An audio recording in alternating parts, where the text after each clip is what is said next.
Hi there. As you can see at the start of this, what it's about, and it's not about Jesus, but although there are some people that look into history that say he never existed. I don't know, because I don't follow any history. Because if you look at now with Black Lives Matter, it looks like they've done this before. You look at Black Lives Matter, what they're doing to history, and you think to yourself, this would be so easy to do. And if they did this throughout thousands of years or longer, we wouldn't know about it. Right? I watched a guy on YouTube a few years ago, and I sometimes watch his videos. He's dead now. Excuse me. Al Bielek from the Philadelphia Experiment, he actually time traveled, and he said that the government's time traveled, and Germany was winning the Second World War, but they time traveled and changed it. And we just don't know anything. We don't know what the situation is, or what, I was watching a guy yesterday on YouTube saying, oh, we know Jesus existed. These things tell us he existed. What things? If I was to die right now,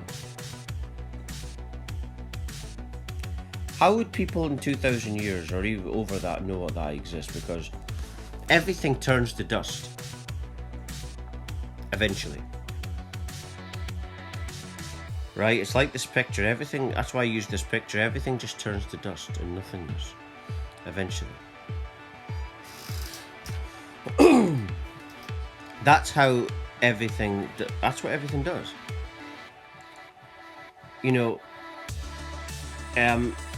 Everything turns to dust. And, from 2,000 years after someone's life, more than that, you can say anything about that person. You could, if you made something up 2,000 years ago and say you're the 1% at that time, in years to come that everyone's going to believe that to be true, or there's going to be people that believe it. You can make it look real.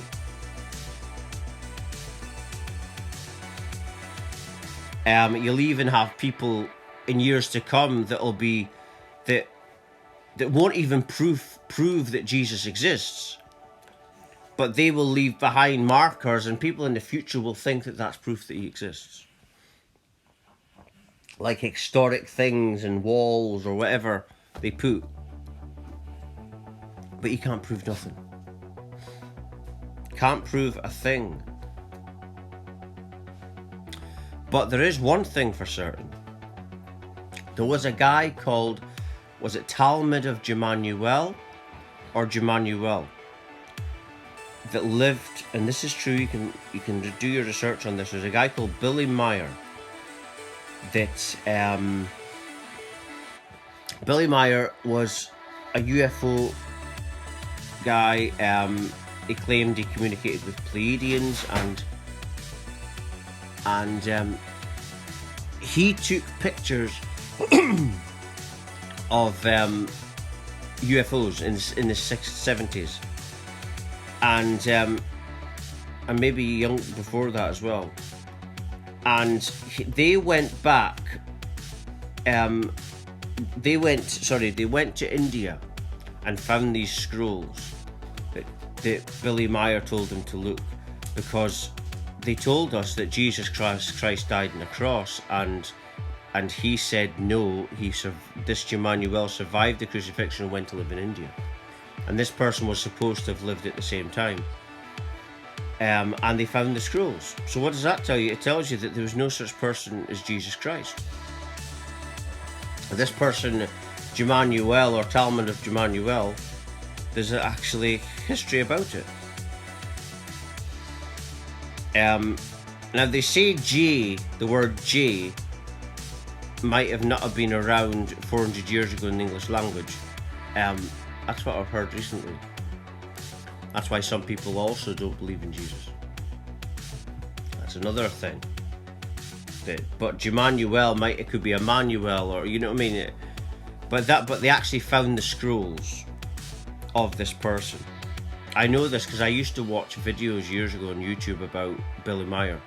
Not that I was looking for it. I had an unexpected spiritual awakening just some 10 years ago. And from that awakening, I started to look on YouTube about people that had similar experiences. I didn't know what was happening. And I came across this Billy Meyer, and then I started watching him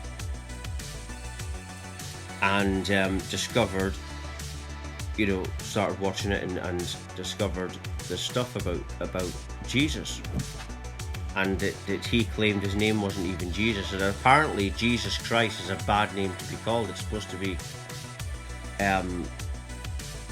like a curse or something. That's what they said in these videos. That in this one video, which is a story of Jesus Christ. If you type in Pleiadians next to it on YouTube, you could probably find it. And they said the word Christ or something was a cursed name or something. But you can look it up yourself to find out more. I had someone yesterday. Now religion as a whole is how an example of religion is yesterday. I posted this on the internet, and Twitter was one of them. This guy that's followed me says to me he wants to spiritually awaken, but he's religious. As soon as I start questioning his religion and Jesus, he started calling me, "Oh, you're not really awake." All because, and this is an example of how religion controls people. My mum, I was brought up with religion. My mum, when she was a young girl, used to sing. She worked for a church and she sang to people in the streets. Right? I had this girl contacting me from Aberdeen. For those of you that don't know what that is, that's a city in Scotland.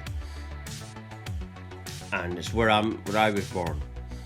And my mum used to work for a church, and so I've seen all that kind of people.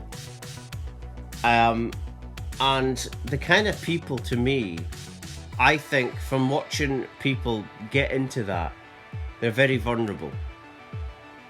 They're very easily manipulated. They're looking for something to believe in, right? They're looking for something to take them out. I mean, I know, I've been there. I once went to a church myself because I was like that. And I realised very quickly what was going on.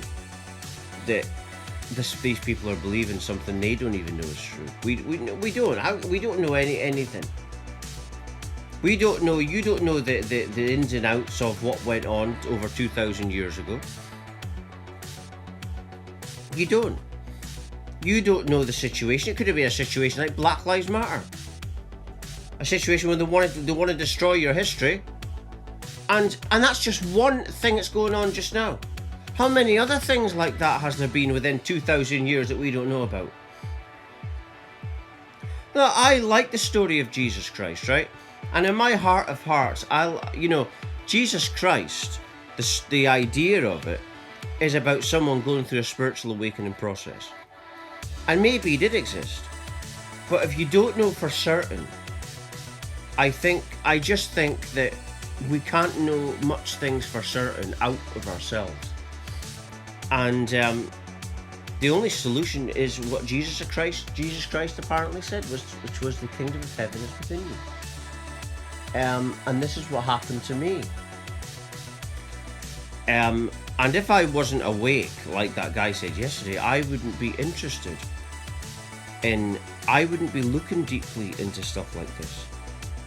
Not that I'm even looking that deeply, I'm just stating the obvious, but a sleep person would accept it. Because part of awakenings, part of the spiritual awakening process with your chakras and your awakening, that is letting go. A big part of your chakras aligning And part of that you've got to let go is ideas from your life and religions, because it's all made up stuff from this life. Everything in this world is created by somebody. It's not created by you, right? Even if you got Jesus Christ and he's great and everything, that's his truth, right? That's his truth. We are our own gods. You got to understand that. We are our own gods, right? Everything is within you. Like Osho once said, a life doesn't need an outside force to create it, because nothing add nothing equals nothing. But that knocks all the religions out the water. Nothing add nothing equals nothing. But it's not about God, these religions. The sheeple can't see what it's all about, because they're locked in and they can't step back and say, oh, what is this? Religions are mirrors of the same thing. It's the same with countries. It's the same with anything that divides us. Look at religions. You know, so many different religions. I don't know how many, but they all believe that their savior is the right one. You try telling a Muslim that Jesus is the man. You know, so that's what the name of the game is: division, divide and rule. Even if someone like Jesus existed, they used it, or Talmud of Jemanuel or Emmanuel, whatever it is, they used that. And people like this have always existed, because we've always awakened in our ascension processes. It's part of what we are. It's what we are. But this, obviously, the system uses everything in its advantage to manipulate us and manipulate our perceptions. The system isn't governments. The system is the 1% which controls governments. Because a politician at the top has to listen to his colleagues. And these colleagues are influenced by it's all 1% based. The 1% is basically, you know, you got McDonald's and they're in everywhere, every part of the world. That's the 1%. That's, you know, and it's not the 1%, but it's an example of how it operates. And religions are a part of it. Now, the stories lately that they think that the 1% doesn't like religions. Well, you're right enough. It probably doesn't like religions. Probably it doesn't. It doesn't care about religions. It only uses these things to divide us, but it can use other things. That's why it doesn't care about it. But it's true. If you think about it, everything has to come from nothing.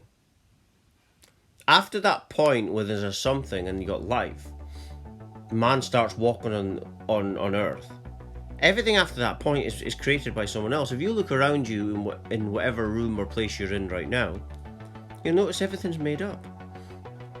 They create it, right? They make it up and create it. But the sheeple can't see it. They can't see that these religions are like books and stuff made up by someone, by people, other people just like them. Like Steve Jobs said, everything is just made up by people who are no more smarter than you. That's the thing. It's just made up. Right? It's all made up. Everything around you, everything outside of you is made up by someone else. Right? The real way you access God, your true God, is your connection to Source. It's all one. It's within your heart center, which is proven by science in the Heart Math Institute. You access that, you start accessing, I call it the heaven self, because heaven is just an energy field. Everything's energy. But yeah, we don't know nothing about history or the real ins and outs or situations or circumstances. So the only thing left is to go within. That's the only sensible thing, I think, but you can think what you like. You know, you're entitled to, I say believe what you want, but just don't inflict it on me. You know? But I'm just going to leave it there. For latest updates, videos, etc., please do visit my website at www.lovelikefamily.com. Thank you for supporting my work and talks. Thank you.